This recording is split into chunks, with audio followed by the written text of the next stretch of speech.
Hey, everybody, welcome back to another episode of the Like Attracts Like podcast. If you are a new listener to the show, thank you so much for joining. And if you're a repeat listener, thank you so much for tuning back in today. I have very, very special guests. And as many of you know, I don't often do guests on the show, but there was literally no way that I could not have these two beautiful humans on here with me. Chase and Mimi, since I have met you, I know we've only really talked like one time. I feel like you guys are my best friends.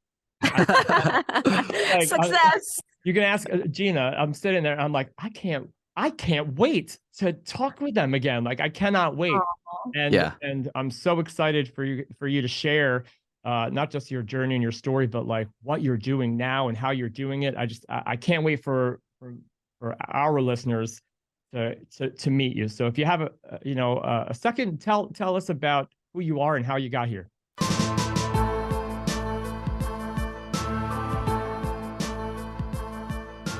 Yeah, totally. And feeling is mutual because totally I was like mutual. buzzing after our conversation last week. I was like, this guy freaking rocks. Yeah, we were legitimately high from our conversation with you. I love it. Oh, yeah, I still am. All right, sorry. Go ahead. Yeah, so I'll give you the the elevator Semi-abridged. Yeah, I'll give you the just elevator statement of kind of what we do in the world today, and then we can unpack our story as well. We host the Medicin Podcast. We live in San Diego, California, and we are childhood sweethearts from the Pacific Northwest. We got married very young. We got divorced in our mid-20s, went our separate ways, never thought we would ever see each other ever again, and call it the universe, call it God, the divine, whatever you want. We organically reconnected after being divorced for 3 years and kicked off what we call part 2 to our relationship. And we've been back together over 4 years, 4.5 years at this point, podcasting together, deep diving into the world of relationships and conscious relationships, and also expressing our shared passion for holistic health, adaptogenic health, specifically using medicinal mushrooms. And so now we are just like the fervor in our bodies for this world of self-development, spiritual evolution, consciousness, holistic health. Yeah. We just can't get enough of it. And it's conversations like this that really feel aligned with purpose and joy. Yeah. Now, how would you guys say, so like focusing on, the relationship aspect of it, that's from like you meeting, going back individually, how do you guys feel this, if we're talking about our sense of self as this divine guidance thing that's playing itself out like above the maze, right? We're down here in this maze and we think we have these ideas of how this is going to unfold and how we're going to meet and who we're going to meet and what we want. And then there's this other aspect of us that like, it's always there. And even when we're not connected to it, questioning what our path is, like what were your individual paths that led you to the first part, like part 1 of what we're calling the relationship? Like, what were the first parts of the you that you know yourself as that kind of led to this? Yeah, beautiful question. The foundation of our relationship going all the way back to 14 and 15 years old is play, fun, spontaneity, novelty. And we were buds. We could not stop making each other laugh, spending time together. And we actually were friends for quite a while before we, started dating. Mimi was my first girlfriend, first girl I ever kissed.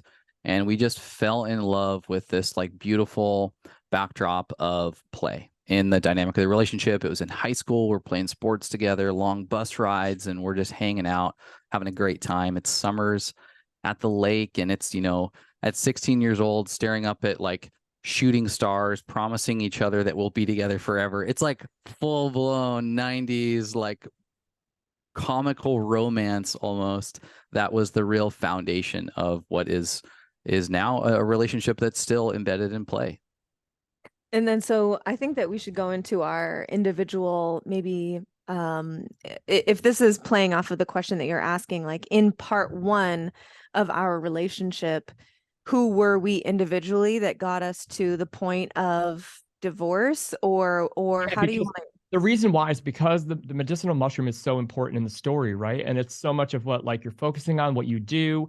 And there's an interesting theme because I have had so many and continue to have so many amazingly profound I call them fourth wall break connections using medicinal mushrooms in my own life and experience. So the fact that you are here to share this, and also how it's going to play a part in like the story that other people might be able to listen to and resonate under the theme of like that fun, that's playful. Like there's this component of this that I kind of like see happening, and especially off of even our last conversation that I want to bring in a little bit, that I think will really help humans see not only what you do, but how it worked in your life. Like you're going from this place of play, and it was everything like, we're calling it 90s sitcom because people my age can relate. But what that means is that like, it's just this carefree, connected, the relationship between, yourself and some force that's unseen, but like there's a shooting star, like the playfulness of nothing matters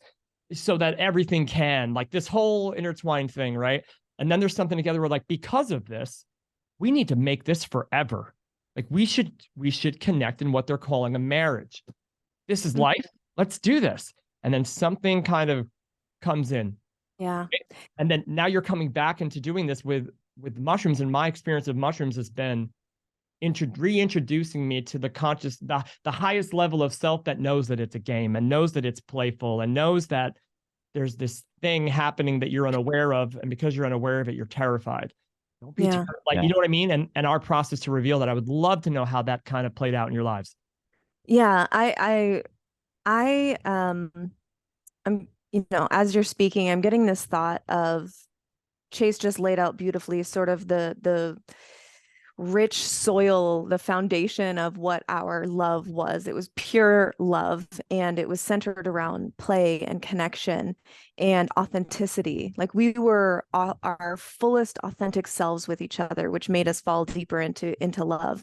And then, as we start migrating into adulting, which is really hard, we had, just like every other late teens or early 20s person does, probably, you have a lot of, people in the peanut gallery, external noise sort of influencing how you should show up now that you're officially an adult. How you should be, what you should sort of strive for in, career, and what that should look like, status, money, make sure you're working towards these things and these things. And we had a lot of chatter and input and influence on what our life should look like. And looking back now, I think that if we would have been better at sort of staying grounded in what we knew was healthy for us as we continued to grow and kind of stayed rooted in that, I think we would have had a lot better and more fruitful marriage. But we were trying to fit the mold of what we saw our siblings do, what we saw our parents do, what we saw people in the church, the evangelical church that we grew up in, what they were doing. And we sort of tried to mold our life into what we call now the mainstream script of happiness, where it's like, you go to college, you get a degree, you find your person, you graduate, you get married, you start, you get a house, you have the kids. We don't have kids yet, but we were, checking off those boxes.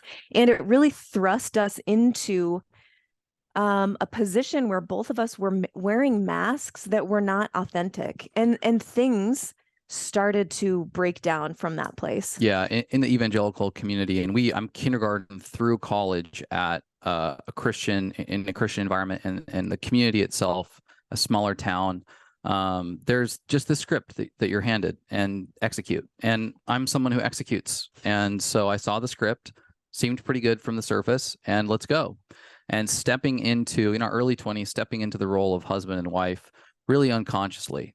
And it was those moments of, and of course we now can understand and have a little bit of paint a little bit more narrative towards these types of things, but you're like a remote control that's got all these buttons programmed from your parents, from your environment, from the communities that you come through.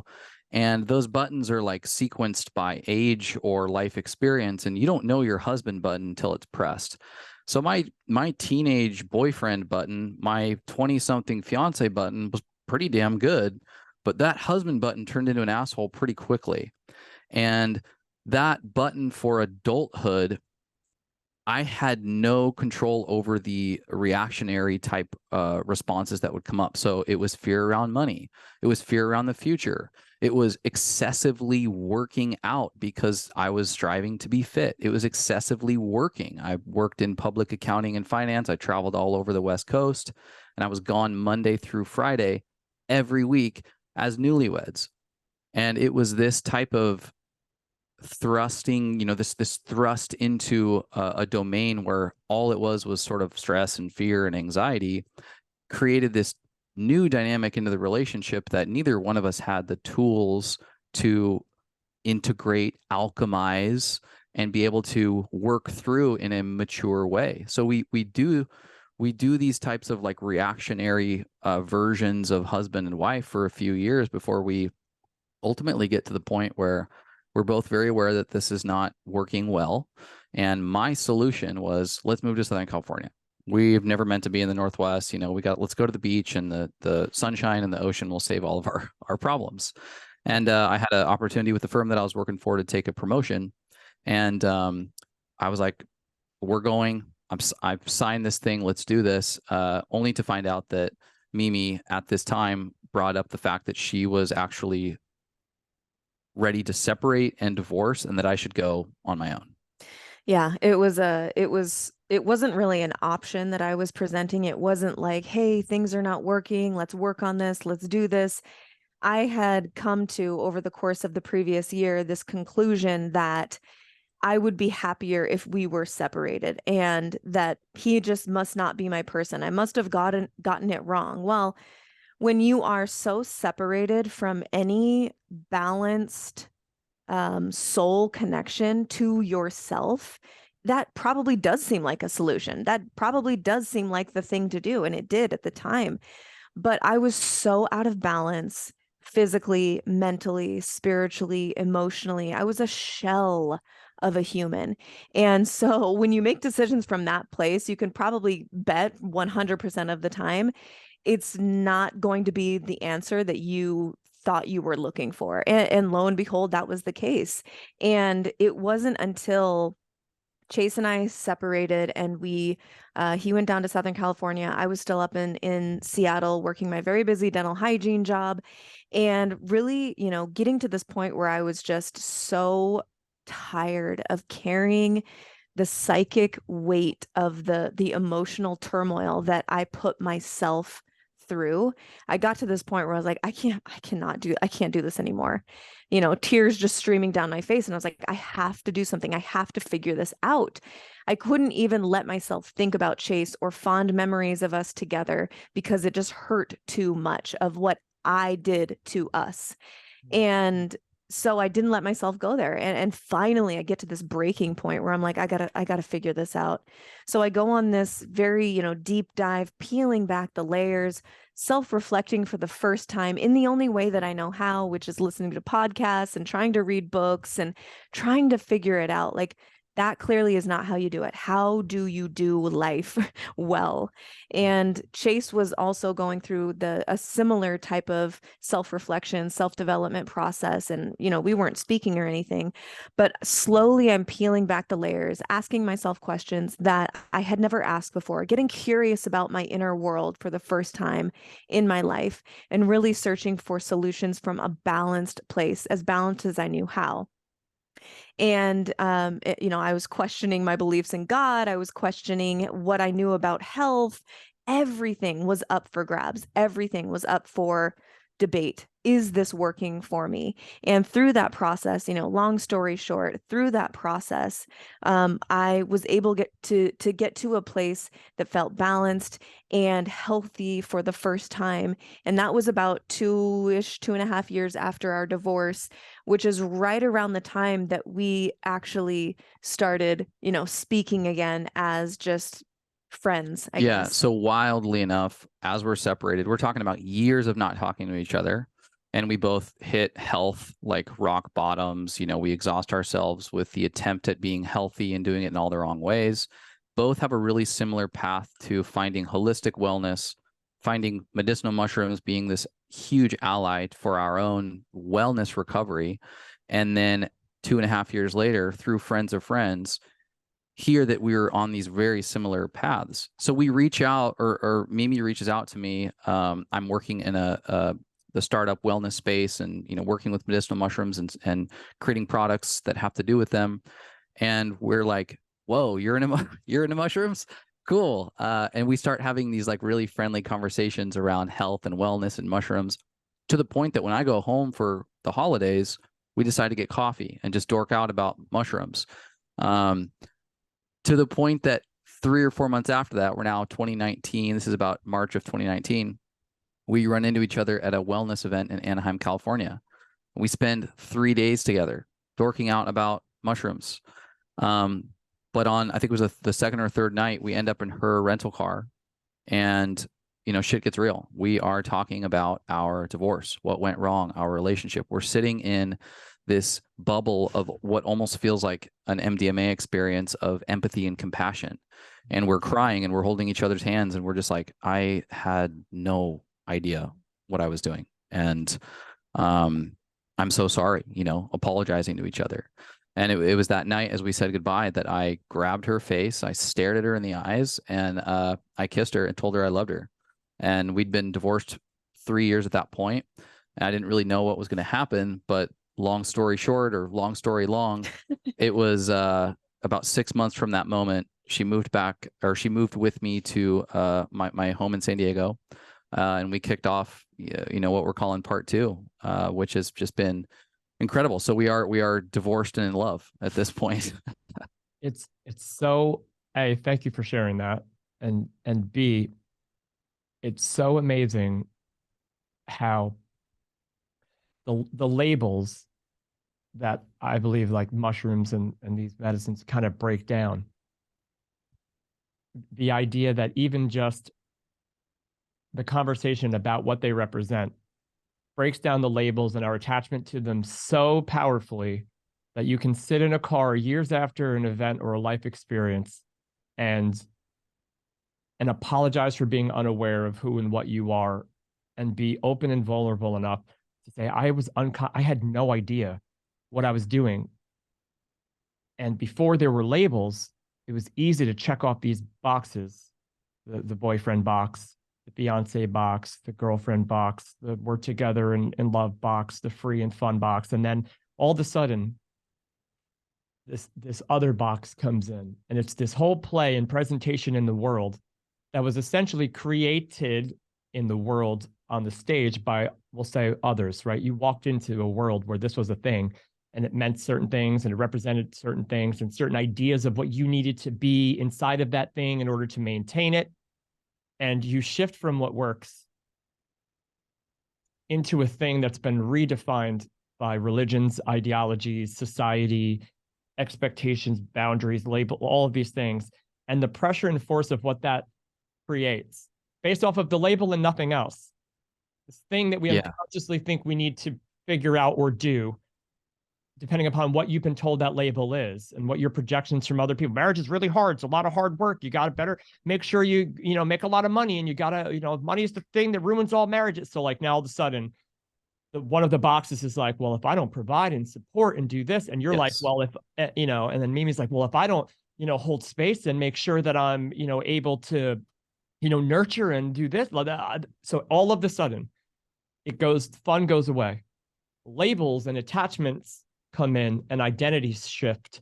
And now there's literally a dance of two humans that aren't you, trying to relate to each other from a place of authenticity that doesn't exist, because the you that is really waiting to connect this whole time is just waiting for this to play out, waiting for it to gas out. And it takes the shape of all these different kind of behaviors and actions and ideas and thoughts. And I got to do this, and but it's all the characters that have no idea who they are, trying to find out who they are inside of a system of labels that hasn't been created by them. And they think the idea is to get away from the other person who they used to love in order to find themselves, and to a degree in the story, that's a truth, right?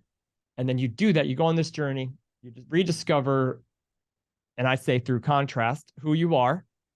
And now this thing brings you together. And just the idea that this aspect of wellness and the medicine that we're talking about here is designed, like universally, it seems, to confront you with the labels that you are believing about yourself and this experience, to confront you with what you think separation is and your part in the game. And now both of you are doing that and experiencing that. And then that's what, of course, does exactly what it's designed to do in your own relationship. And you come smack back together more authentically as who you are. After all the labels have been like broken. Since that day and this shift, what was the progression like as two human beings who are very familiar with the story that you were very emotionally tied to that ultimately ended up in what we're calling the end of part one, right? Living inside of a reality where you're hyper aware of who you want to be in part two. Like, what was the integration process of all that you had realized about yourself and each other and all the responsibility and vulnerability that you were accepting in this new journey? How often did the old story come back for you to transmute? Like, was that, and what part did mushrooms play in that navigation, if you will? Yeah, It's no, a big part. big part. Beautiful question. We are still unraveling the 3 years that we were married all the time. We have a conversation with somebody like you and we're like, damn, oh, there was another little diamond in there. So thank you for being that mirror for us. And it started off with a lot of, and a lot of consciousness, which is, I think, the primary difference between part one and part two. We call 2019 the summer of love because we didn't give a shit about anything except the fact that we were back together and we were flying high on the endorphins and the dopamine and the oxytocin from just reconciling with our soul match. Right. And so we spent 4 to 5 months just like riding that high 100%, not thinking about the future, not thinking about the past as much, and just setting this foundation up for part two. And that mirrors the first part, not to interrupt. Yes. Part, that mirrors the first part. That's important. Yeah. Oh, being fully present. Fully present in the now with your attention away from the past or future that doesn't exist, and trusting in what you're feeling, authentically being loving of yourself and accepting of the other. And then the other person loves himself enough to accept you as you are, as you navigate infinitely this process that happened again. And that's really the only way, being present. I'll let Chase jump in here, but just on that note, that is the only way that we can connect with our intuition. That is the only way that we can connect with our higher self. There might be whispers and flirts here and there, but if you want to get an actual download, how do I feel in this moment? You have to be present. You have to be here now. So that stage of that, 4 or 5 months for us was critically important to set the tone for part two.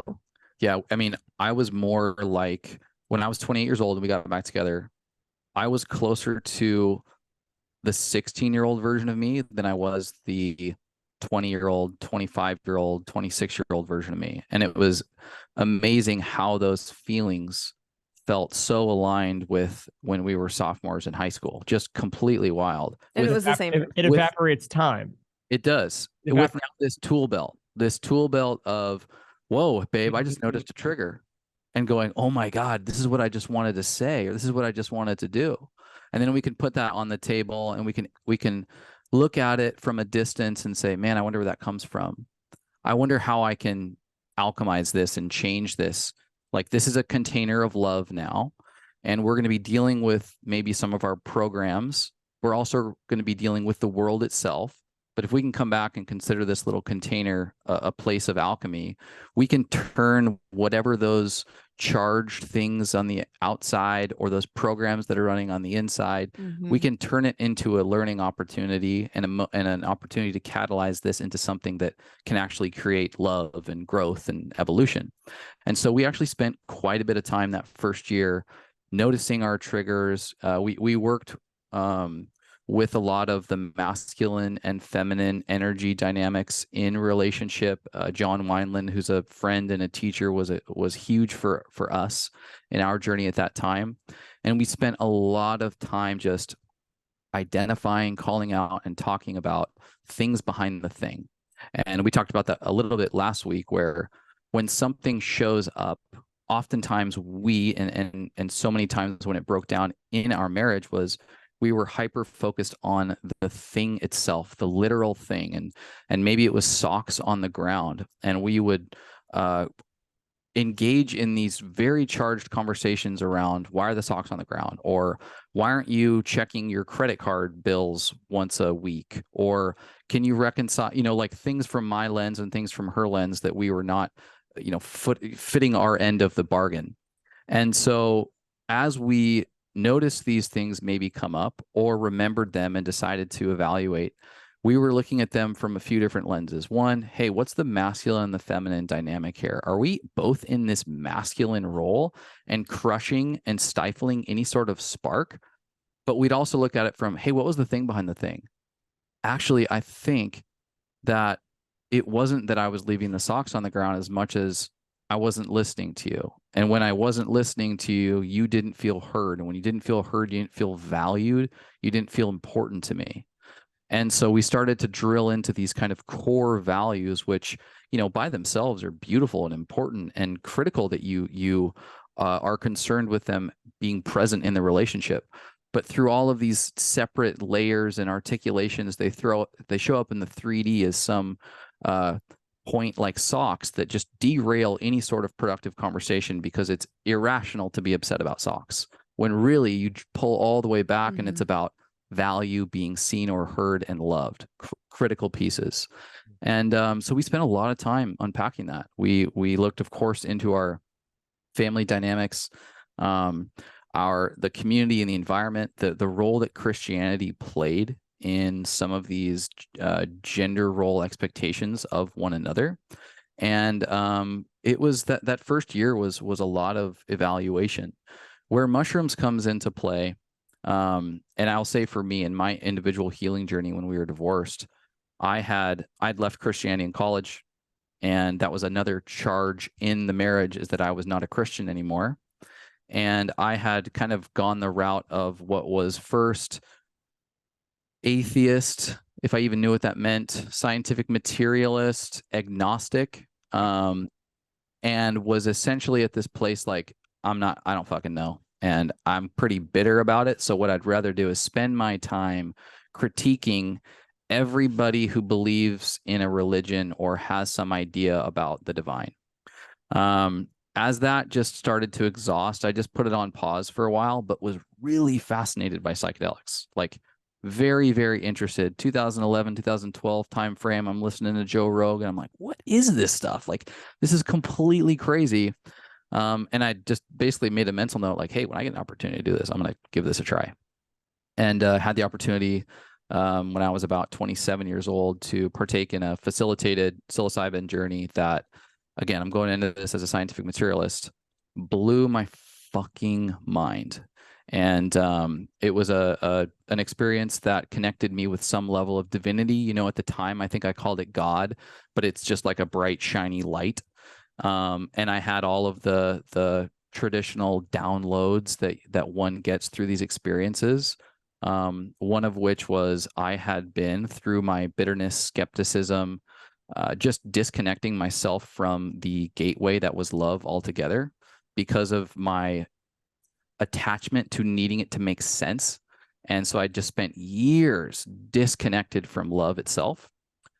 Two, I was just very, very clear that if I didn't get over a couple things in my life, or work through, I should say, look at, realize, I wasn't going to be able to step into any sort of authentic version of myself. And the first was our divorce and my relationship. The second was my obsessive compulsiveness as it pertained to exercise and nutrition. And then it was around epistemology, my relationship to the divine. And so I had these just sort of like absolute clarity. I had some level of connection or a feeling of the divine, and it enabled me to just really pivot the trajectory of my life into something significantly more abundant, something significantly more loving, compassionate. And by the time we reconnected, this was a huge part of my life. And my curiosity for where something like the responsible use of psychedelics can take you was critically important. So much so that when we reconciled, it was like, full disclosure, this is really, really important to me. And I'm inviting you to partake as we reconcile. And so it really was quite literally months into our part 2 that we engaged in psilocybin together. And I was, before we were even back together, before we were even talking about getting back together, Chase was sharing this experience with me, this mind and heart opening experience with this journey. And I was just really curious. I had never done psychedelics. I didn't really know much about them, but I was open. This again, I was just, everything was open in me. And I wanted to know, like, some of these modalities. And if this was a thing that was helping Chase receive more love, feel more connected to God or the divine or just love in general, whatever that was, and if it's working for him, cool. I love this thing then, because he had become my friend at this point. And when he shared this with me and the downloads and everything, I was like, this is so cool. I'm so happy for you. So right off the bat, when we started talking about it, I was completely open and curious. And so, yes, when we were officially back together, we were able to do, it wasn't a facilitated journey. It was just us. And it was a smaller dose, small enough that we were able to like walk around and go outside and observe nature. And so we're sitting on the water and having this beautiful moment together, and I'm just watching the fireworks behind my eyelids, and like, this is like nothing else I've ever experienced. And it was the first time in that little mini journey that we had together that I heard my own soul speaking to me from inside, where it was like, I wasn't heard with my ears. It was heard with like my heart, with my every cell of my being. It was an instant download of like understanding that I have this connection to my soul at all times. And you don't necessarily need the medicine or psilocybin or whatever it is to connect you. It's there all the time. This is just opening the curtains. And so from that point, I really made a conscious effort to continue to live my life and show up into our relationship connected to that soul in my being. And it really has influenced the way that I want to show up as a partner to Chase. Yeah, it's like if you've got a shrapnel in your body from some explosion and it's healed over and you're functioning, but you've got this just weird lump.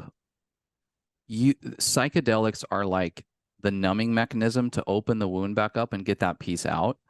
And the triggers of talking about things like infidelity, lies, aggressive, trauma, if you will, energetic trauma. I don't want to hijack that word because it is one that should be taken seriously.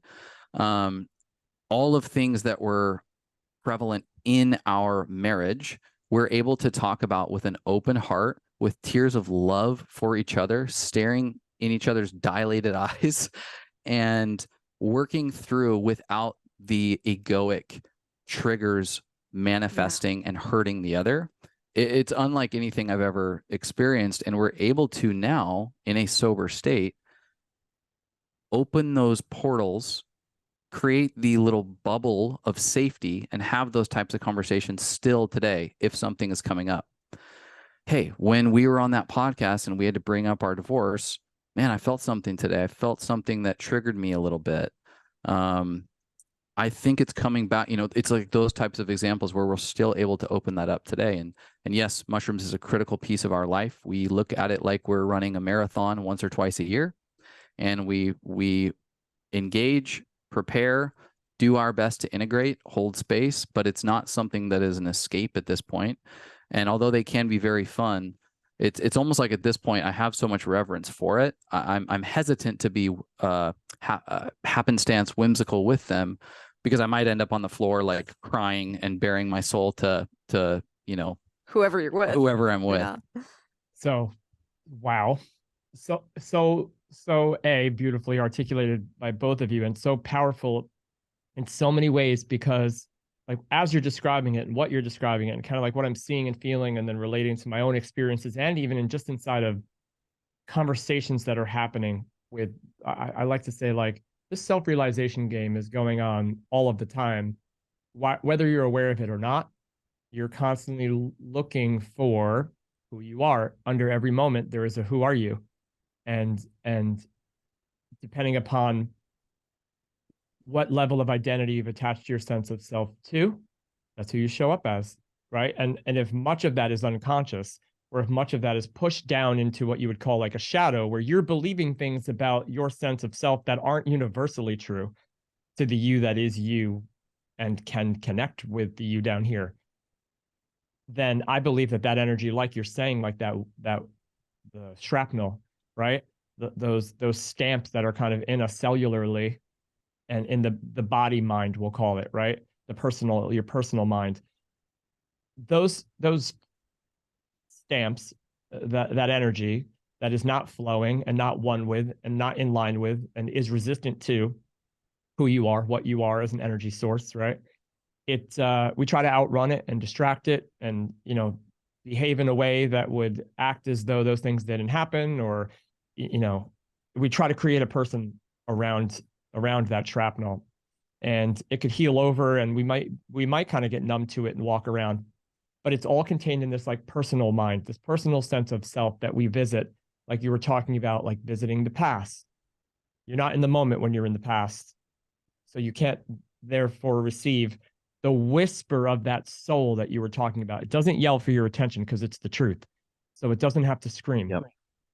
And the lies of your ego are shouting at you to try to convince you to be terrified of who you are and what they think of you and what you need to do and the labels you need to uphold yourself. So like that energy is very, very loud. And when you're unconscious that you're the whisper, you're running in the hamster wheel trying to kind of be this thing. So what I found is there's two ways. There are two ways that this works so far that I found. And one of them is you ignore that energy for long enough, and you keep trying to outrun it and distract it, that ultimately, when I say it, I'm referring to also us, but the beyond us that we're aware of, like the one thing that seems to have a design that we're unaware of, like the us outside of the maze. That seems to be there always, like you were saying, we're connected to it always. And it's the us that seems to have a plan that we're unaware of down here. And when we go off of what the plan is for long enough, the reality that we create from that momentum is so horrific to us based off what we believe it represents that we have these traumatic breakdowns, right? In those moments where everything falls apart and that identity breaks down, you can have what you'd call an awakening moment where that personal mind explodes. There's nothing identifying it to anything anymore. My relationship is done. Money is gone. I lost my houses. I lost this. This person used to know me as this, and now they're gone. Like that identity that you were clinging to for safety and for your sense of self is gone. And then you can have a moment where you blast out for a bit into the truth of the one mind that you actually are before you doubted you were that. And then the other way is through these experiences that you're talking about, where it and this commitment to it can open up this portal to the truth and the whisper, and it is finally quiet enough that you can hear it. And then it's not a knowing analytically or intellectually, it is an understanding and an acknowledgement from every cell of your being that knows that every cell of your being is one with that thing. And it's like so powerful, but like you're like, it blew my mind. And I'm like, yep, it blew the personal mind. And all of the ideas and stories and beliefs that have been running on autopilot, it blows that out and shifts you to a frequency of consciousness where you can like look down on that. And I don't mean down, bad, worse, like better, worse. I mean, look down on it from a perspective, and that perspective seems to be very loving and very understanding and knows that it was all by design and has you like, don't question or doubt or judge any of this because it is exactly what you needed to get to right where you are. So you can view this from that place so that you can understand and forgive and embody, right? And then you do that and you blast off into that place and you can have these amazing conversations. And then you come back, I say down, and you have to reintegrate it again. And it's so amazing when you choose to do this with another human being and both people are on board, the growth and the freedom that the old us was looking for, trying to control and manipulate things, is so much more powerful when you can just be yourself and kind of like open those portals together. And the thing that I wanted to kind of like touch on and ask you guys about, the last thing you said there was kind of funny, where in a great way, where you were like, yeah, so I don't like, you could take it to have fun, right? Like some people take it for like, maybe you want to see some colors, or like you're unaware, and like mushrooms, right? It does have a stigma. Not as much anymore, if I find, but back in the day for sure. It seems as though this medicine that it connects to, like I was saying, this thing that's happening above us, if you will, and around us and in us, that you can, it doesn't necessarily matter what your intention is, even though your intention is the most important thing. So that's going to sound paradoxical. But what I mean is that if you're like, this is going to be a fun one, me and you. Okay. Yeah. Yeah. We're just going to do this for fun. It seems to have, and it's you, but it as you seems to have whatever you need is what you're going to get. So if you're not open fully, like if the intention isn't, I am open fully to whatever it is you are here to show me so that I can grow and evolve and expand and open into the best, highest version of me that you already are. If it's not that, then you open yourself up for what I used to and is defined as a bad trip. And that's something being shown that you're you don't think you're ready to see or move. Like, what is your experience with that inside of your own life? And then ultimately, I would love for you to even shift into like other people and what you found with them. Yeah, I think that I've heard this said, and it feels really right. Psychedelics will bring you closer to love, even if that means running up into the things that are keeping you from love. Right. It shows you why you don't. And give those it to you. Yeah.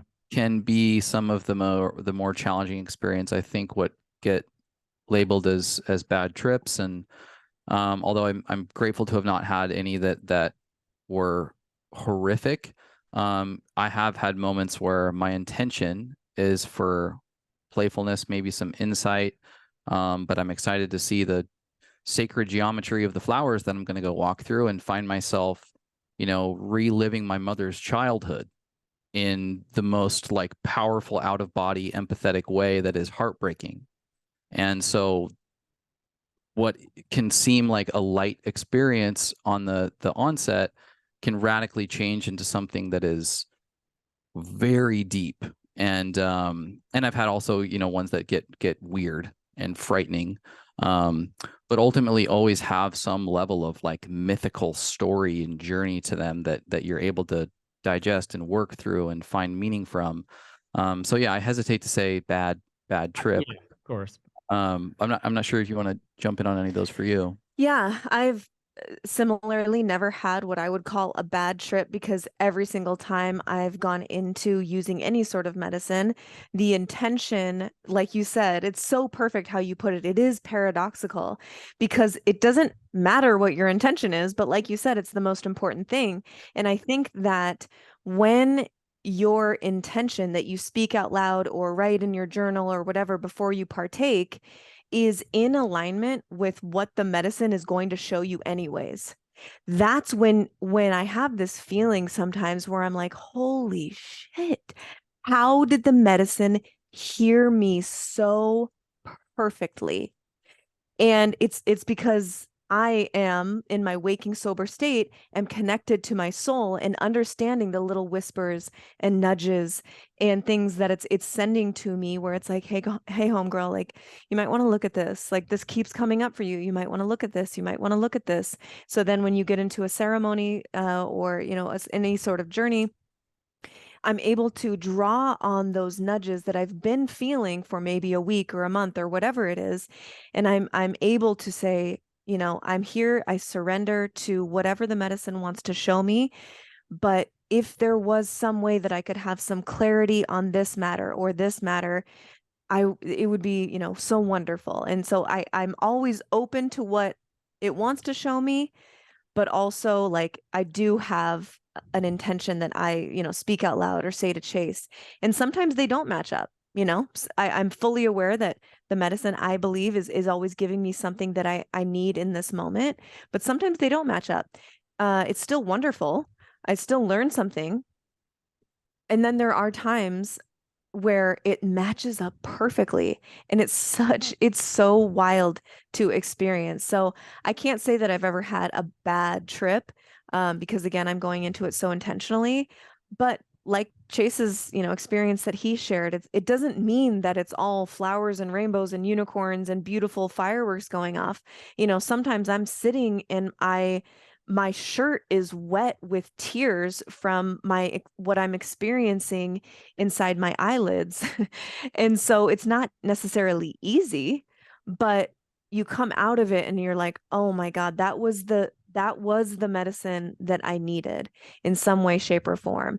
And so, yeah, I'm blessed to say that I've never had a bad trip. And I think it is mostly because it's tied to, I'm here.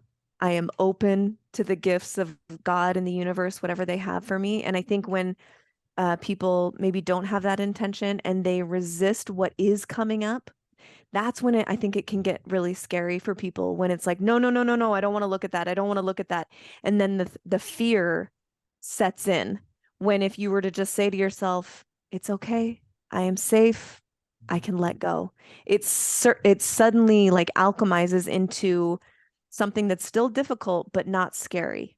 It's amazing where just the last, in my life, 7 years, I wouldn't have told hardly anybody outside of this little woo community that I've got over here that we're doing psychedelics. And now we can talk about it openly. I can have a LinkedIn profile that looks legitimate AF and can also be publicly saying that I take psychedelics. It's been wild change.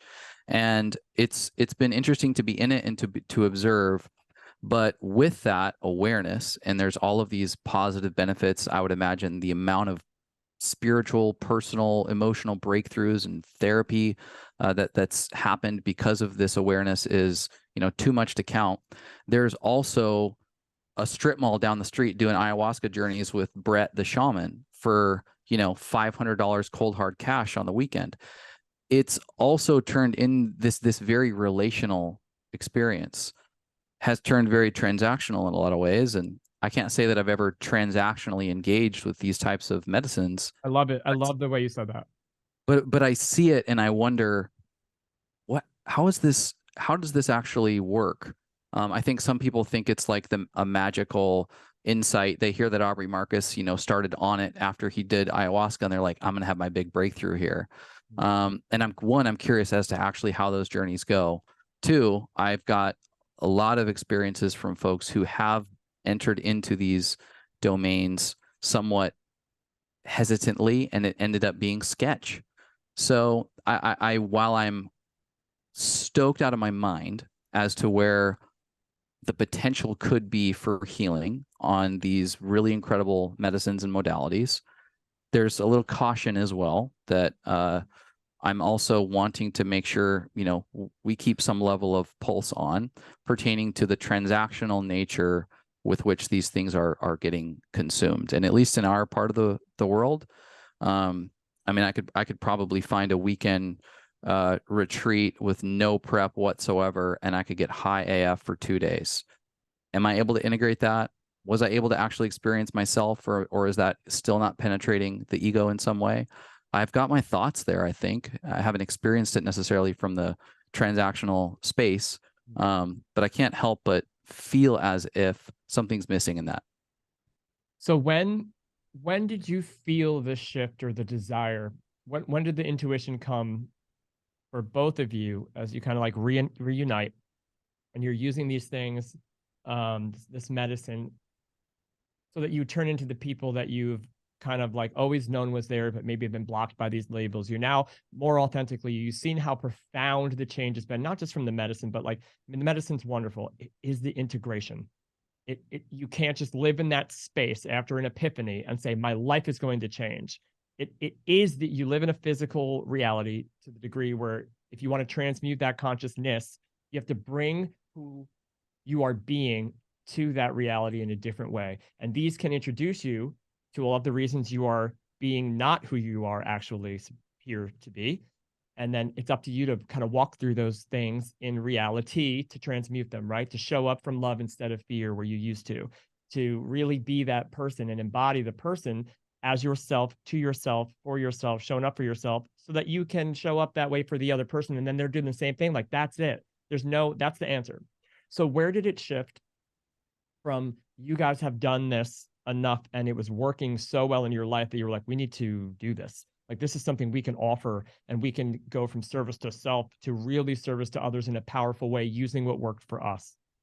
Yeah, quickly, I'll mention what comes up for me is we were at Burning Man. We got back. Mimi moved in with me in August of 2019. A week later, we went to Burning Man. And one night at Burning Man, we start telling the story for the first time that we're like telling it to people. We don't have a podcast. We don't have a business together. We're fresh into part 2.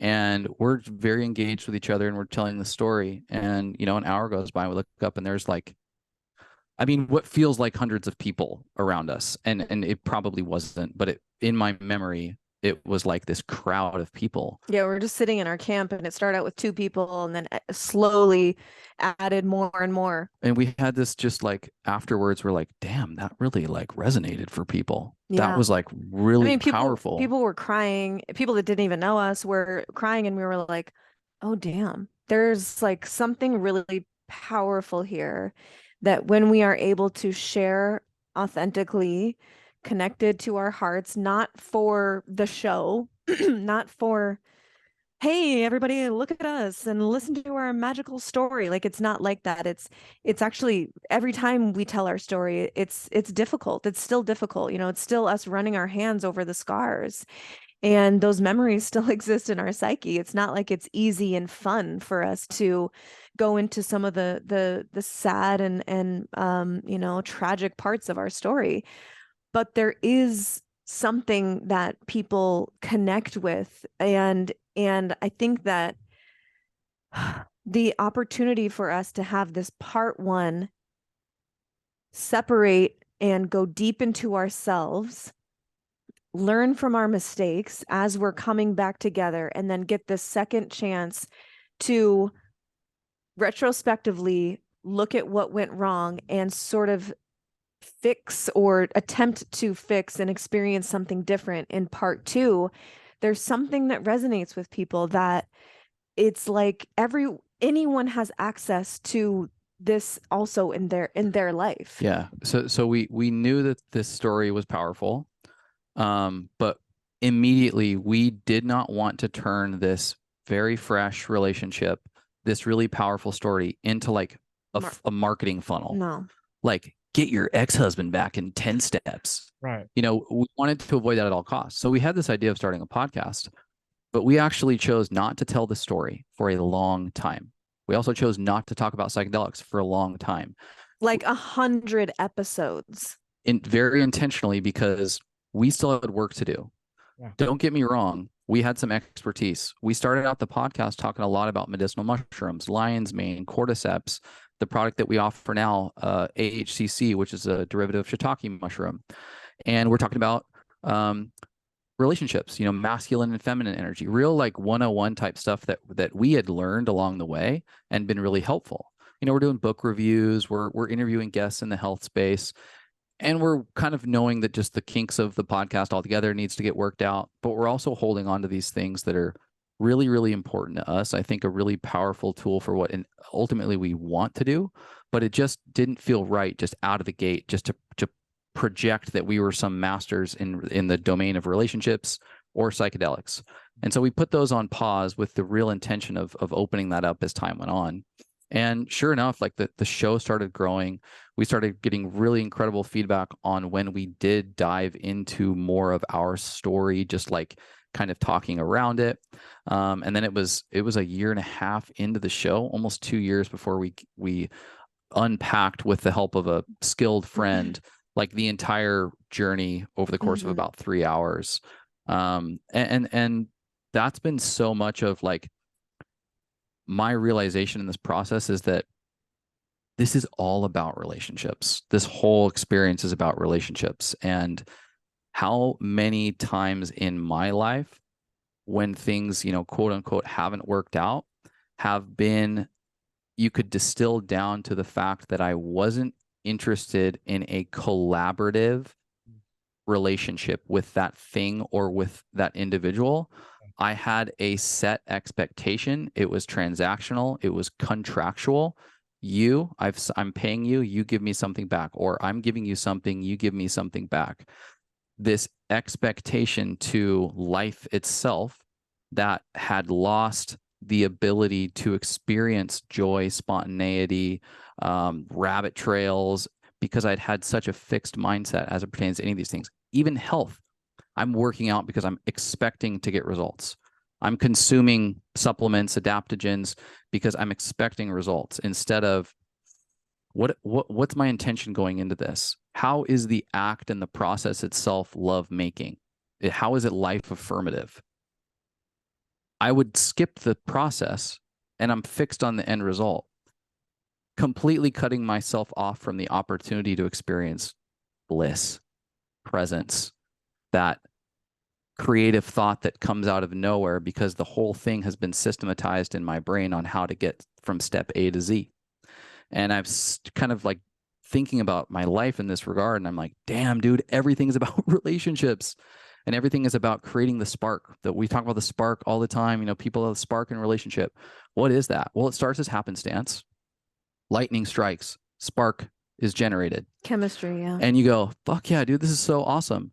Well, if you don't actually nurture that spark into a flame, it will die. And that's kind of the equivalent to most relationships in life itself, but so many endeavors, so many projects, so many ideas that you have. Spark, but the ingredients that create the spark, which is happenstance, but it's polarity, it's the masculine and the feminine. It's similar ideas, but it's a different set of ingredients to turn that spark, that little initial flame, into a fire, into a fireplace. And so what is that set of tools that takes these sparks? Yes, it can be in relationship. It can also be in your purpose and creativity. How do you take those and nurture those into something that is everlasting? And it requires a completely different set of skills. The kindling that you're putting on the fire looks a little bit different every time. Even though it still needs to generate polarity, it's going to be a different set of tools. And so to rely on what got you into this project, into this relationship, to just expect that that's going to get you to this space of everlasting fire is immature and foolish. And so what we've kind of unpacked in this process is like, man, there's an infinite amount of logs to put on this fire. And let's explore this, because it can be anything and everything from relationships, sex, supplements, health, movement, relationship to God, medicinal mushrooms, your purpose, money. I mean, it's really, really endless. And it excites me, this deep curiosity as to what those ingredients get to look like is just it's just insatiable. The story of needing to know the process and the relationship to the result is, I believe, one that is going to resonate with literally every human being on the planet. Because in one way, shape, or form, if everyone, I believe, is getting down to the depth of honesty that is their own personal story and of relationships, I have yet to find many humans who, before like an awakening to these truths and these toolbox materials you're talking about, to reference, it is a result that is designed to give like a feeling or a response that they think the symbol, which is the result, is going to give them. So we do get trapped in the unconscious, and most people's part one, myself included. That was my biggest, as my personal self story was, okay, I need X, Y, and Z to happen, or I need more of it, or it's very transactional. I do this, you do this, and then I can bank on that. And then here are the steps to get that. So I can always be assured this, got it. And that life, which is very much not in the moment, it's designed to bring upon a future moment that I'm giving a responsibility to give me the thing that I can have right now, but I'm unaware of it. So I'm constantly not ever where I'm saying I want to be. And even when it comes, it's worse. It was worse for me. And I believe for many, because of the power we're giving the symbol in this transaction. So like when you're referencing the toolbox, which you said a couple times, and I love it every single time. I might steal it. What have you found? Like, what have you put in that toolbox that you pull out when life is showing you some of part one coming back? What are some of the main things that you're like, toolbox time? We apply this filter to this to shift it. Like, what are some of the, if you had to list a couple of them? What would they be? I'll jump in quickly and then kick to you. Yeah. First and foremost, understanding that your partner and or this can get, you can get liberal with this and go to project or passion, but let's just say for the sake of this exercise, we're talking about romantic partnership. The only expectation you should have is that your partner is going to be evolving and changing all the time. So if you're interested in making this fun, get deeply curious about who your partner is on a pretty consistent basis. I hate to say like every day, because nobody does that every day, but on a consistent basis, go, man, I wonder what she's into today. I wonder how her thinking is changing today.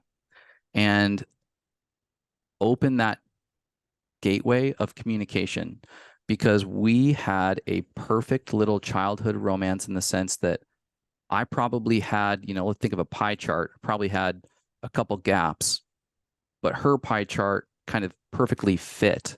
And my gaps, she supported, her gaps I supported. We thought we were perfect. We get married, and guess what? Human beings change all the time. And so as those little pie charts start to rotate through the human evolution, the gaps are exposed, and you go, whoa, we signed up for that contract called marriage that said you're going to fill my gaps. You're not doing that anymore, and vice versa. Instead of the consistent dialogue of who are you today? Who am I today? Here's a couple things that I'm feeling. Here's the things that I'm changing. Here's what's evolving for me. And curiosity, with the only expectation being that your partner will change, is a really great place to start. Yeah, beautiful. Everything that Chase just said, wholeheartedly agree with. I think when we're talking about tangible, practical tools, maybe there's someone listening that's like not in a great place in their relationship and they just don't even know where to start. I think we have to start before we even say anything to our partner, before we even evaluate anything that our partner is doing. We need to get really clear on our own experience, which seems sort of like elementary, I'm sure, to some of your listeners, but there will be some people who are like, oh, damn, she's right. If you don't know what your own story is, if you don't know what your own experience is, how are you going to effectively communicate that to your partner in a way that they can fully digest and metabolize, such that you can actually grow through the difficulty or the challenge, what have you?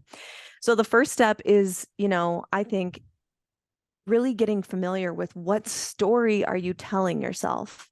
And you can literally write this down in your journal. Whatever is happening in your relationship right now, you can ask yourself, what is the story that I'm telling myself? And just free flow. What are you experiencing in your body, in your psyche, about yourself, about your partner? Get really clear on what that is. And then, so you can, when you bring that to your partner, you're able then to share your authentic experience. And instead of pointing the finger at them and saying, you're not doing enough of this, this is where you're wrong, this is where you need to be better, this is what you need to change for us to be happy, basically, which is really common. It's really easy to pick up on what your partner is not doing right, in quotes, right? But if you start with your experience, when you're sharing your experience, that cannot be argued with, especially if it's done in a way that's coming from love and an open heart. So what that looks like is you get really clear on your story. You bring that to your partner in a moment, hopefully, where it's not necessarily like cats and dogs fighting. Like, hopefully there's some level of calm, and you can literally say this, verbatim to your partner. The story I'm telling myself about blank is blank. Is any of that true? And you sort of give an invite for the dialogue to begin, where you are layering in your communication the possibility that it could just be a story in your mind. And then you offer your partner the opportunity to sort of either rescue you from that story and like, oh my God, no, babe, how could you ever? Oh no, there's just a miscommunication here. Like, we just need to get on the same page. Oh, great, it's just a story. If it's not just a story, your perception of reality is on cue. It's correct. And this is what you're experiencing. This is the story that's true. It still gives the opportunity for them to, in a very loving way, come back and say, you know what, this part is true, and let's talk about it. So when you are able to come to your partner with your own experiencing, hey, this is what I'm experiencing in my body. When you don't really help me out with the stuff around the house, I know you really love me, but when this happens, I don't feel loved. I feel not listened to. I feel alone. I feel really sad. And I would really love to work on this together. And I'm really committed to having an epic life and lifestyle and relationship with you. And I want to get to solution mode. Let's work on this together. That's so much easier for your partner to digest and then commit to with you. Hey, let's come up with a solution. Let's work towards something. What can we do? What step in the right direction can we take today that moves us to where we both want to be together? And when we, have done surveys with people, when we talk to, I talk to women all the time in my DMs who are looking for advice, and it always comes back to communication. I won't say always. I would say a stark majority of the time it comes down to our communication. And when we survey people, that's the thing that they struggle with the most in relationship. And we're not taught in TV, movies, media how to present our stuff to our partner in a way that they can actually metabolize. So by keeping it in your experience, understanding your story, and then if you want to go to the next level, where you are sort of, changing the oil of your relationship and fixing the roof when the sun is shining, then you can implement something like a regular, what we call a check-in. And I'll stop here if you have anything to add or ask questions. If you want to know more about the check-in, we can certainly go into that. But the check-in is a safe container tool for you to air the dirty laundry in a way that is very loving and safe. And it's like a built-in MDMA experience. Basically, you are generating that experience on purpose for the hopeful outcome that you can grow together through the hardship, rather than feel like you're taking steps backwards or separating like we did in part one. Yeah, I'll add to this a huge component, and we get this often in relationships, is scorekeeping is happening in the dynamic of a relationship. I did something for you, you've done something for me, the score is pretty even, we're good, the relationship's in a good spot. Or it gets off, I've done way more and then you've done for me. And this is what we call scorekeeping, and it's usually what comes up after 2 minutes of an argument, and there's some level of charging. Well, guess what, here's the scorecard that I've been keeping and you're way behind. You're bringing up past experiences to add fuel to the fire of the charged conversation in the present. And so one of the things we talk about often is not just evening the score. In the world, we talk about forgiveness in the sense that we go, all right, okay, I forgive you. We're going to even the score. We're going to set it back to 0. We're starting over. Forgiveness. Forgiveness is actually removing the scoreboard altogether, because a relationship is a game that does not have a winner and a loser. It's unbound, or it should be unbound. And as long as you're keeping score, you're playing a game that you've already lost. I couldn't agree more. I could not agree more. So many things were kind of like everything was resonating, but there were things that were coming up that I want to touch on that I feel like were so important. I just want to like re-bring them up. Like removing the score and like coming from a position of, there might be people listening who are so familiar with that, so familiar with like, what I do, like I do that. I'm constantly looking to see if what they're doing is matching what I feel like I'm doing. Like there's constantly that inner, and I believe in a lot of cases, it's very, very unconscious until it's not, right? Like everything else. But there is that like, like, am I getting back what I'm putting out, right? That idea. And so similar, if you take this and compare it to what you were talking about earlier, even outside of a relationship, when you're talking about like, yeah, you can get, You could do this with anything. You could do this with your relationship to dollars. You can do this with the relationship to your status. You could do a relationship to health and fitness. You could do it with your relationship to anything. When you're constantly looking to get something out of something for your benefit, it's easy to constantly move that into a relationship and then do the same thing. But that's because, like what you were saying earlier, like what you're doing is conditional and transactional. Therefore, it's even output, even input. I better get the same thing I'm putting out. So it's conditional because you think the thing is going to give you something that you don't have or you want more of. But in a relationship, and just touching maybe on what you were saying about how you have to check in with yourself first. And if you know your story first, and if you are good with yourself and love yourself and forgive yourself first, then the journey is, I will give you. My only concern is that everything that you are wanting, I can somehow help facilitate for you and hold space for you and be that for you. And then when that other human has the same sense of self and worth and knowing and forgiveness of themselves and their story and the collective, then that person has the same thing. So you have two humans that are in a relationship that's starting with the relationship with themselves, and their only thing, there's no service to self.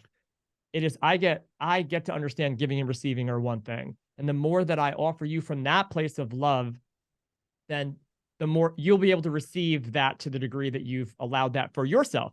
And it's just this like reciprocating energy of love, right? And openness. And the thing I believe that you were, that touched me the most is when you were talking about safety and that safe space. When you feel safe within yourself, then you are able to offer that to another, and it's unconditional, but not because you wouldn't offer that to someone who isn't working on being the same level of unconditional love for themselves so that they can supply that to you. And it's a choice, and it's something that's kind of flowing and working all the time. The thing that I found prevents that for a lot of humans is when you were saying like, hey, it's so much deeper than like the waves on the surface, the socks on the floor, right? There's something well underneath that I would like to speak to you about. I haven't really ever done this before. It feels very uncomfortable for me. I'm just used to kind of yelling and screaming at my partner for the socks on the floor and not really saying what the fact that you're leaving socks on the floor means and represents to me, and how often you may or may not be thinking of me or what you feel about me. And you know, this energy of being safe. So many people won't feel safe offering that kind of a critique or a suggestion or a conversation with their partner because they feel that it could trigger something. And this could be from past relationships too, but it triggers them. And then, so I don't feel safe when you're triggered, so I'll deal with it, or I'll yell or I'll scream and not talk about what it means. So like when you were saying all that, I was like, my mind was like, of how amazing it was. And I just want to get your point of view on how important it might be for once someone gets the energy up and overcomes their, what I would imagine is a lot of momentum and fear, to say, can I talk to you for a second? Like, I want to talk about what this is and what it means and what it represents to me. And I want to say that it X, Y, or Z for me. That's just what's happening. I want to put it out there. I really I can't hold it in. And I want to have this kind of a relationship where we can use these things to grow. How important is it to allow the other person who may be triggered by this the space to initially respond, or I don't say respond, react or defend the act that you're bringing up, and let that gas out so that you can have a real conversation? Does that make sense? Mm-hmm. Yeah. And you of course can't control your partner's response. The only thing that you can control is your tone, the energy that you're bringing to the conversation, your responses instead of reactions, your responses, the overwhelming love energy that you're bringing to this bubble. Hopefully, that's the only thing that you can control. Yeah. And so if you are doing all of those things where you're speaking in a calm voice, you're making an appointment to speak to your partner, you don't want to just come at them and say, we need to talk. That's very different than, hey, I would love to share something that's really important to me. When would be a good time to check in with each other? Right. That's all you have to say. when would be a good time for you? You're getting their permission to share something that is important to you on your heart, that clearly is taking up mental space for you. So I think that it is important, yes, to allow your partner the space to be able to respond. And in some cases, they'll want to defend themselves. And that's okay. That's a human response to be able, even if it's not defensive, if it's just, hey, I hear you. Yes.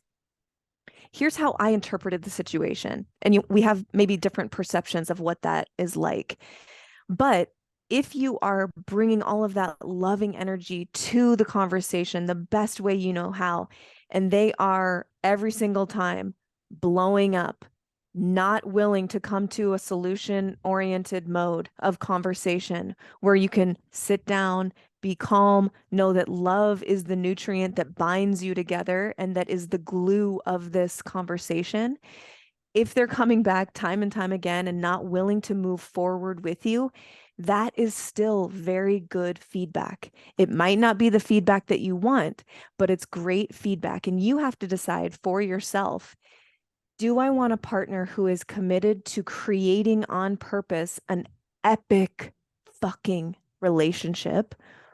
Or do I want to trudge through this relationship and do my best to inspire my partner into changing? The latter might be true, but you have to accept the fact that that might never happen. So it's about coming to grips with what you want to feel in a relationship. And if your partner is showing you good evidence that they might not be at the level of consciousness and awareness that they are actually able to do that with you, that's still really good feedback. Yeah, it's like really important is that, you bring it up in the way that you articulated, and, best case scenario, your partner's like, yeah, let's go. Let's do this. Let's get into this. I'd say there's a good likelihood in a lot of relationships, especially folks that we've talked to, where there's a trigger and there's a response that is from a trigger. It is critically important that from that response, which will feel like a poke, that you, the one who brought this up, don't then impulsively respond in an aggressive or hostile way, because then there's enough data for them to gaslight, essentially. That's pretty much, yeah, you guys both collectively, of course, nailed it. That's exactly the combination of exactly what you both said is exactly like, exactly. That's it. It's that space so that whatever they have kind of gasses out without something to anchor to keep defending or blocking. Like, just like, okay, I'm going to let you go ahead. And then it's not enjoyable for anyone to bully someone who is not fighting back. Yeah, exactly. I love it. I love that. Can you say that again? It is not enjoyable for anyone to bully someone who is not fighting back.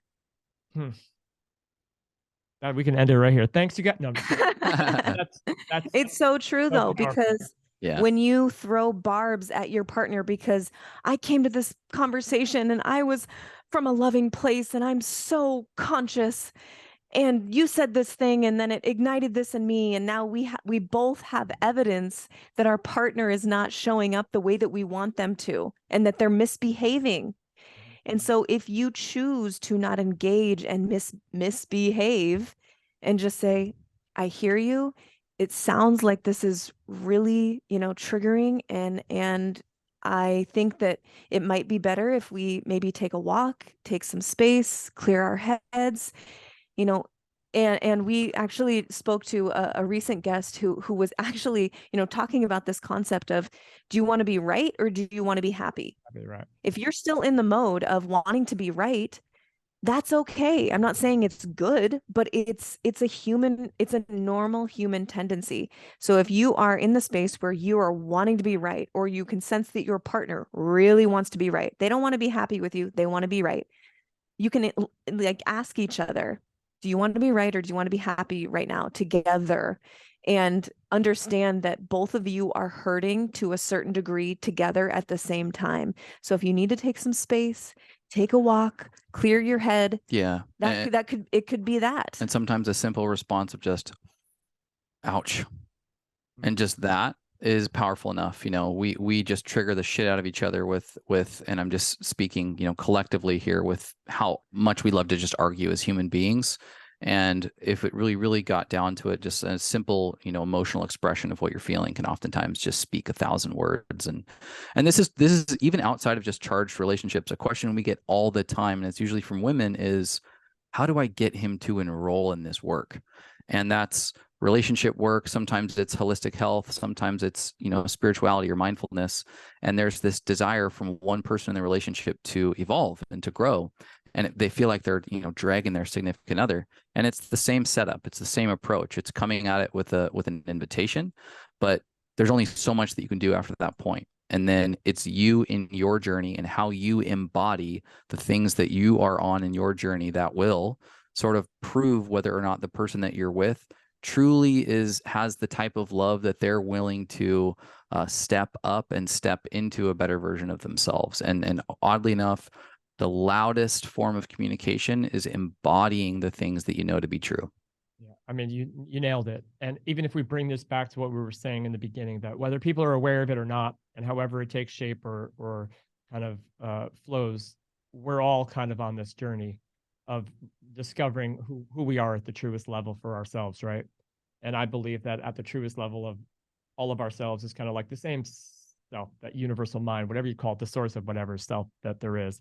And then we have all these like connections to our personal story and our personal minds and our personal truths. So when you're saying like we're blasting out of our mind, blew my mind, it's blowing apart personal truths and personal attachments and judgments to get into this one that kind of we all share if we have access to it.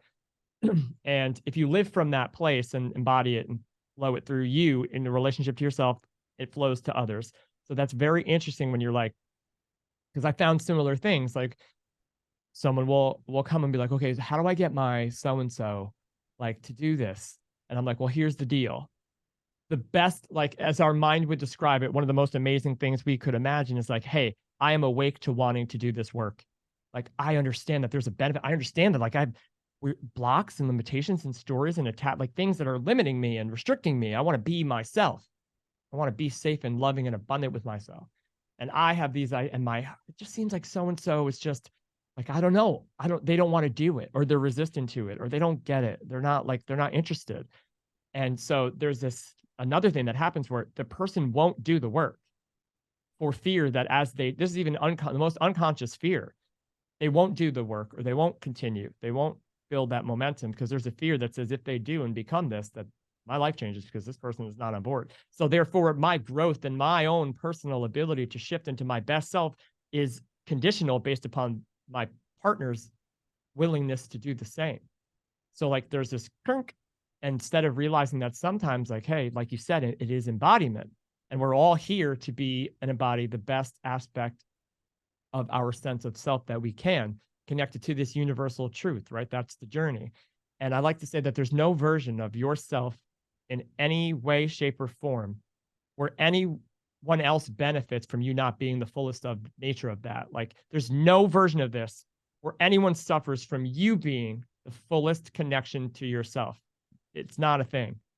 So if you can really align with that, whether it's through meditation, whether it's through, medicinal mushrooms, any kind of like plant whatever it is, whatever your journey is to realize that for yourself and embody it for yourself through the fear that your partner may not be on board, then you are now the awakening catalyst for your partner. And whatever this looks like, as long as you're doing it authentically, that person, they may resist. They might fight. They may not understand. They may be like, what are you doing, and think you're crazy and try to like spiritually bash you and bring you back down. But if you keep going, you're going to be the catalyst for someone to question everything. Like you said, bully, it's not fun when there's no one fighting back.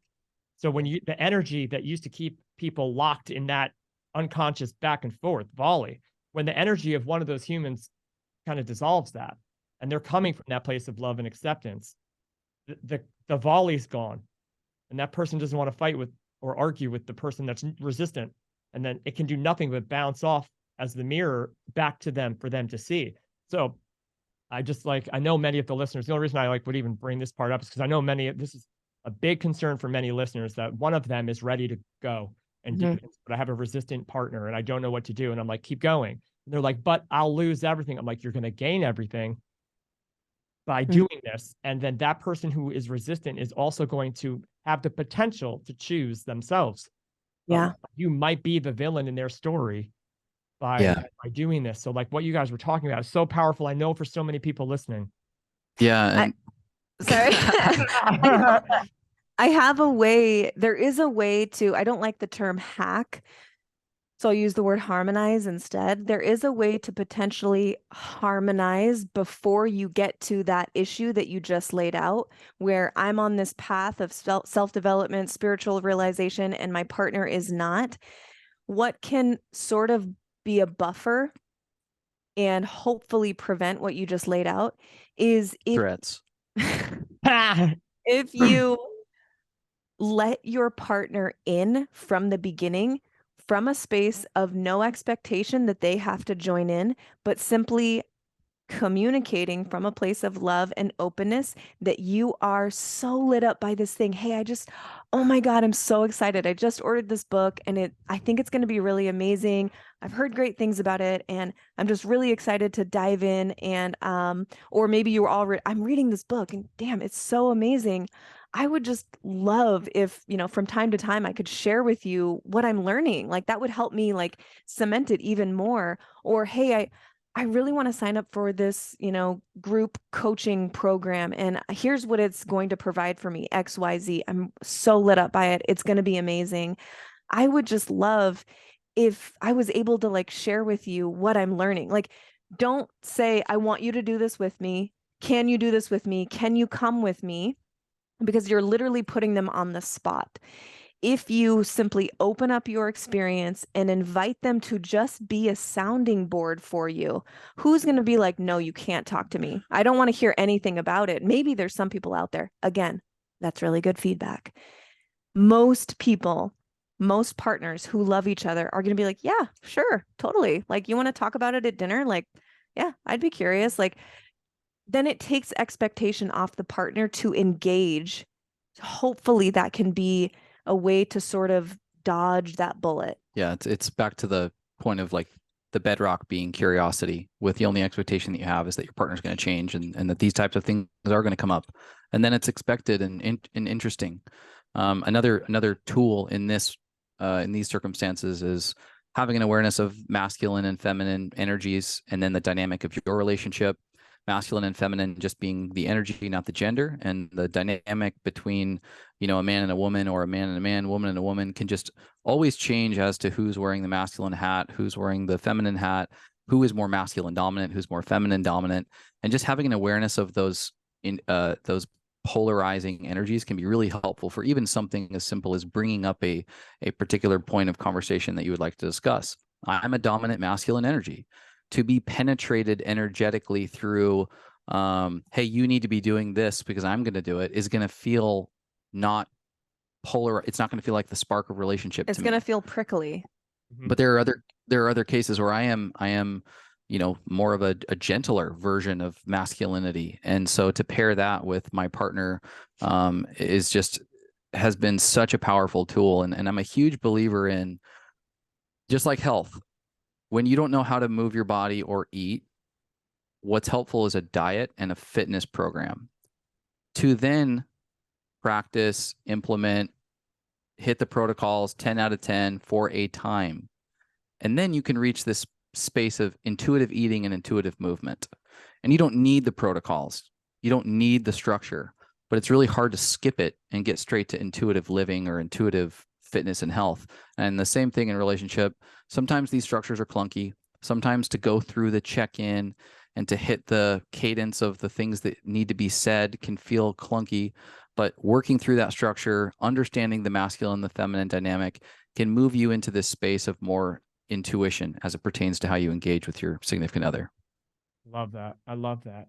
And as far as anyone listening who is interested in what you guys are doing, what you're kind of living and embodying, and how you have used these tools and these medicines to kind of help your life. If someone is like on the fence or skeptical or really, what I found is like when something like this comes in, and if there's someone who's listening and is like, I have resonated with everything that these two have said, like it's almost scary how much I've resonated with what you have said. And I know what I need to do. And I believe that this could be something that does it. Like there's a fear that a lot of people can have once they know the answer. And that's what I think a lot of people maybe aren't aware yet. And that is that we're seeking this answer. And here's two humans who have not only like, they're not saying they have the answer, like they're using it and learning and growing as like students and teachers and integrating it and doing the work. And you have a story that many people have. And there's other people that are like listening and resonating, and it feels so amazing. And they're like, this is it. And then there's this thing that goes, I have to change everything. May not be true, but the story is, so I have to stop doing this. They can't do this to me. What if I like the fear that comes in when we realize that we can actually have what we want, that keeps most humans from actually being and embodying who they truly are. There's probably a lot of people that are hyper excited and hyper terrified right now, listening to how powerful you guys are speaking about what's worked for you.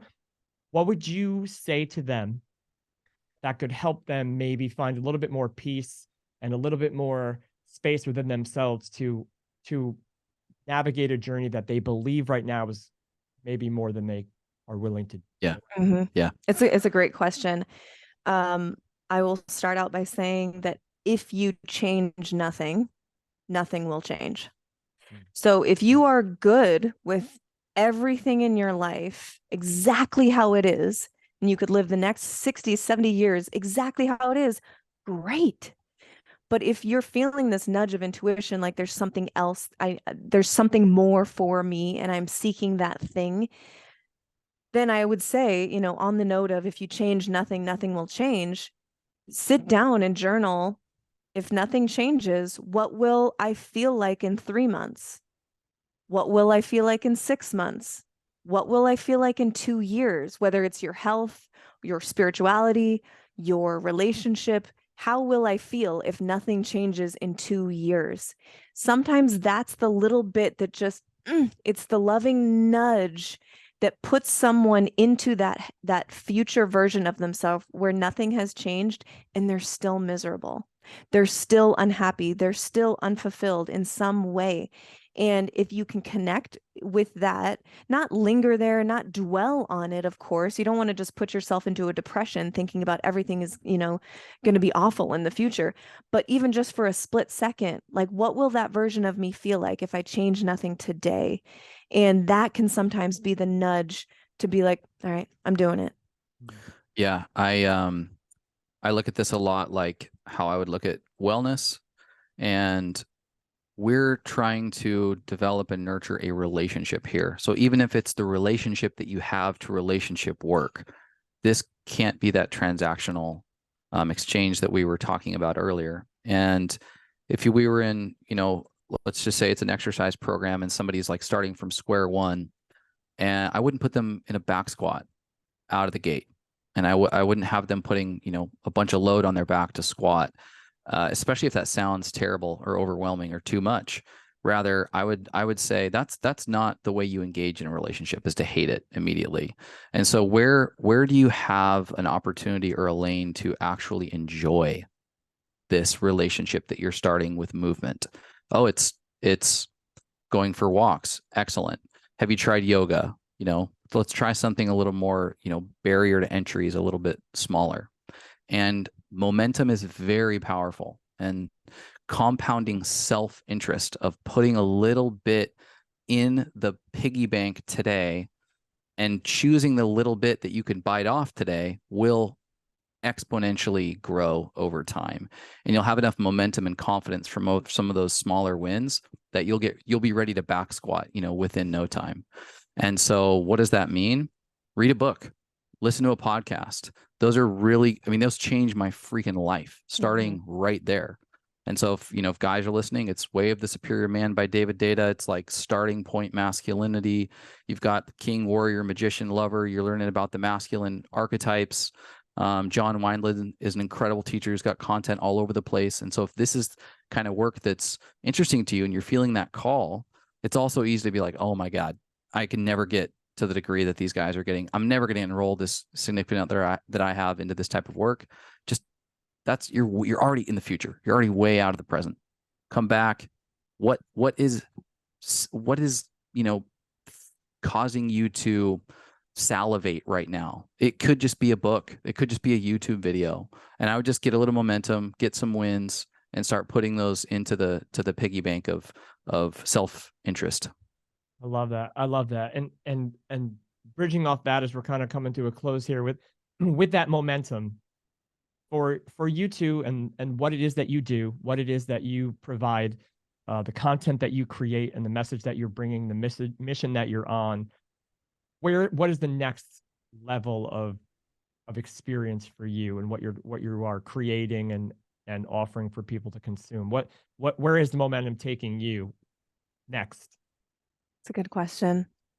I mean, a lot of it is unknown, which is exciting, and we're staying curious and open. I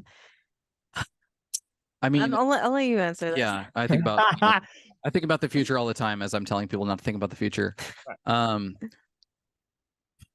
had a long, history of having some level of imposter syndrome, and so it's even weird to call myself a podcaster and someone of any sort of influence. But I'm really integrating that because it's absolutely a part of my purpose.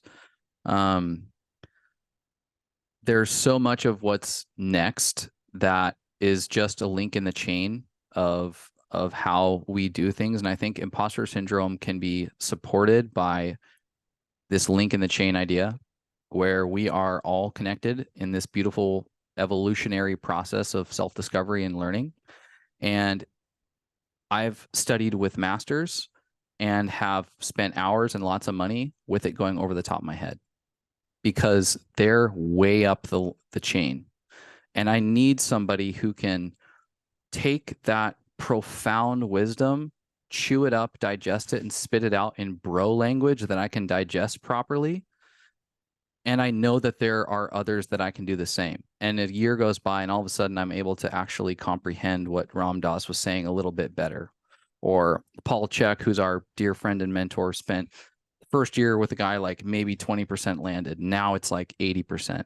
And so maybe there's just a link in the chain that's supportive of just this sort of momentum up the scale of learning and development and discovery.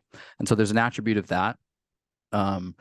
Relationships are just wildly important for both of us. And I'm really interested in taking some of these ideas. We applied structure to a lot of our learning around conscious relationships for some time.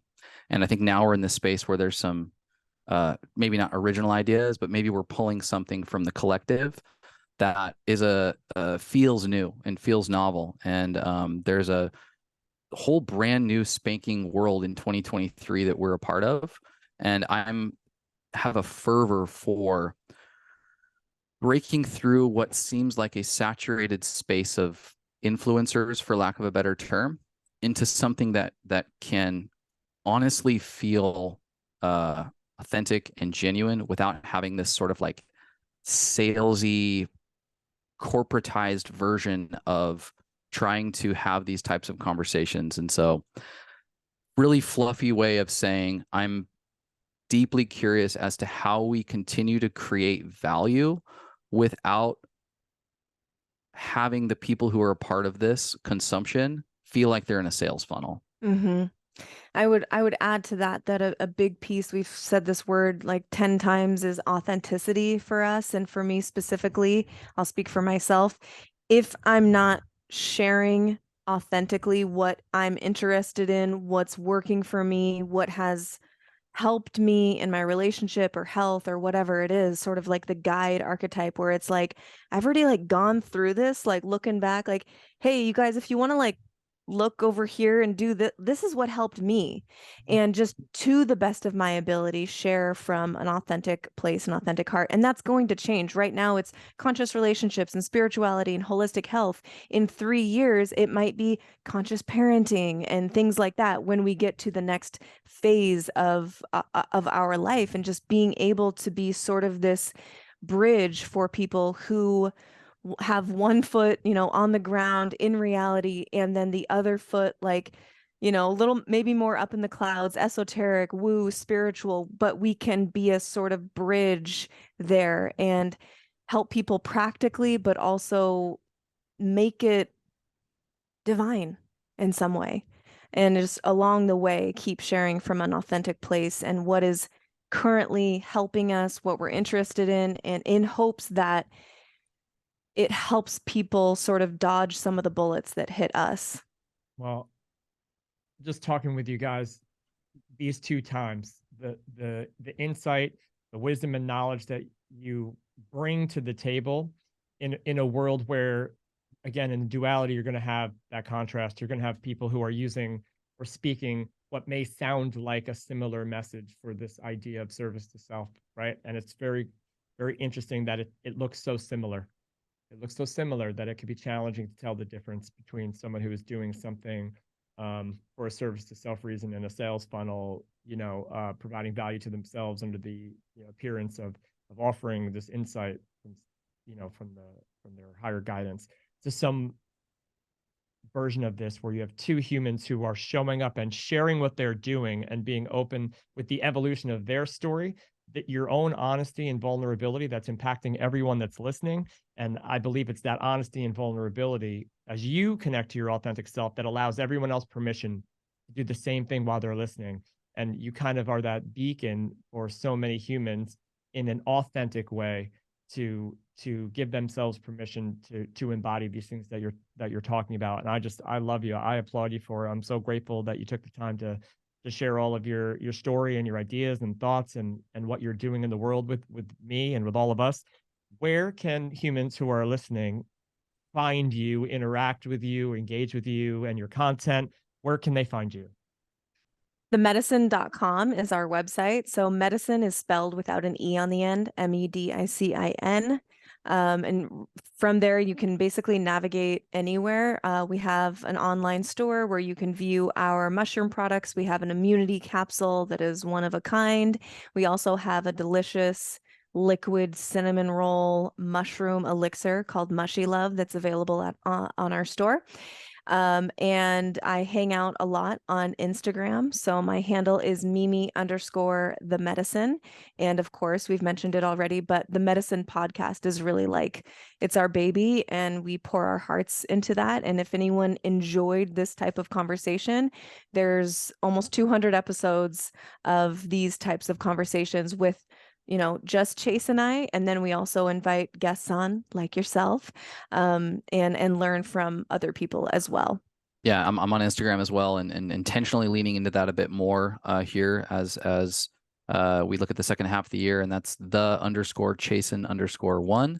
And we just started a YouTube channel this year as well, so videos on YouTube, and yeah, and even answering your earlier question that we both got pretty long-winded on, I'm just like wanting to lean in further to areas of unknown on our podcast. And I want to get deeper into definitions of God that are different than my own. I want to get deeper into how people who have such radically different ideas can actually be productive and collaborate. Like, is there a way that we can actually do this? Because nobody seems to be legitimately talking about it.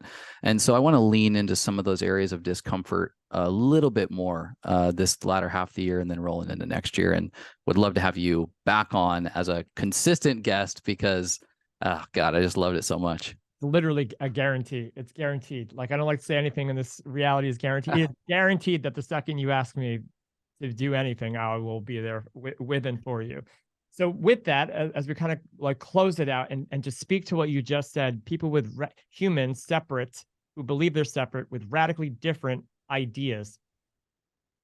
How can we all do this one thing? If you guys could leave everyone one message about that exact idea, which seems so complicated, what would be the one word that you think you could present to all humans who believe they're separate with these different radical ideas that could connect them? It's all what? What could it be? Well, this may not be what you're looking for, but it's embodiment. You don't need to convince someone if your life is an expression of embodiment of what you believe, and you're able to show evidence the fruits of your labor are working. You don't have to convince anyone. You don't have to fight with anyone on social media to prove your point. If you embody, not only are you changing your life, your children's lives, your family, you are actually changing the world. If everyone did that and stopped trying to convince anyone else in their life, just lived the truth that you know to be right, the world would change overnight. Yeah, we're aligned as always, because my word was going to be hyper local. And that starts with addressing yourself, your family, your community, your neighborhood. And if we look at this from a bottoms up approach, I think we'll see a lot more change. We're stuck arguing whether, steak is better than salmon for dinner, instead of realizing the fact that dinner is satiating and nutritious and, a beautiful part of this life experience. And I think once we start getting to the thing behind the thing, we can start to just realize that diversity is the spice of life. I absolutely love it. And I love both of you so much. Chase, Mimi, thank you so much for coming on here. Thank you to everyone for listening. All of your links are going to be in the description below, wherever this is, so that as many people as possible can find you and benefit from your amazing mission and message. See you guys next time. Thank you. Thank you.